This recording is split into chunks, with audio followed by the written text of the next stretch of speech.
Di sini saya akan menjelaskan materi tentang etika profesi, yaitu yang pertama jenis-jenis kompetensi. Ada dua macam, yaitu jenis kompetensi dasar dan jenis kompetensi pembeda. Kompetensi dasar adalah kemampuan dasar yang minimal yang dibutuhkan dari sebuah jabatan dan harus bisa dipenuhi oleh setiap pemegang jabatan tersebut agar dapat bekerja berjalan pekerjaan tersebut. Sedangkan kompetensi pembeda adalah kelebihan-kelebihan khas yang dimiliki oleh seseorang pekerja yang membedakannya dengan pekerja-pekerja yang lain, atau kemampuan yang dapat membedakan antara orang yang selalu mencapai untuk kerja unggul. Yang kedua ada Dennett Sketch, mengklasifikasikan kompetensi ke dalam 4 kategori sebagai berikut, yaitu yang pertama kompetensi teknis atau fungsional.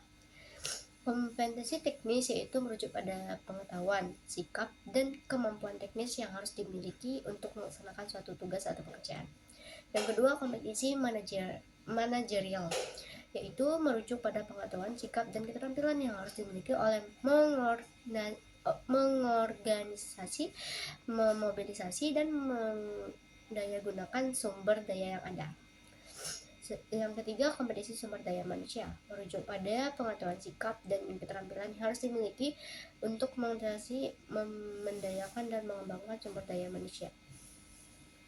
Yang keempat, kompetensi konseptual, yaitu untuk memvaluasikan apa yang belum kelihatan, seperti berpikir pada level abstrak dan menggunakan pemikiran itu untuk merencanakan bisnis di masa yang akan datang. Yang ketiga ada kompetensi yang dibutuhkan di perusahaan. Yang pertama, kompetensi yang dituntut dari seorang eksekutif. Yang pertama ada strategic thinking, yaitu kemampuan memahami kecenderungan perubahan lingkungan yang cepat. Yang kedua ada change leadership, yaitu kemampuan mengaplikasikan visi strategi organisasi sesuai perkembangan yang terjadi di dunia bisnis. Yang ketiga ada relationship management, yaitu kemampuan membangun hubungan baik dengan stakeholders di dalam ataupun di luar organisasi. Yang keempat ada kesehatan di lingkungan kerja. Yang pertama kesehatan dan keselamatan kerja, yaitu yang pertama dasar hukum kesehatan kerja. Yang pertama Undang-Undang 1 tahun 1970 tentang keselamatan kerja pasal 3 dan pasal 8. Yang kedua, Peraturan Materi Perhubungan Nomor 7 tahun 1964 tentang syarat-syarat kesehatan, kebersihan, dan penerangan di tempat kerja. Yang ketiga, Permeter 07 tahun 1994 tentang pemeriksaan tenaga kerja dalam penyelenggaraan kesehatan.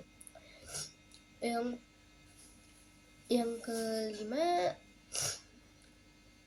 yang keempat, Permenaker No. 1 tahun 1981 tentang kewajiban melapor penyakit akibat kerja. Yang kelima, Permenaker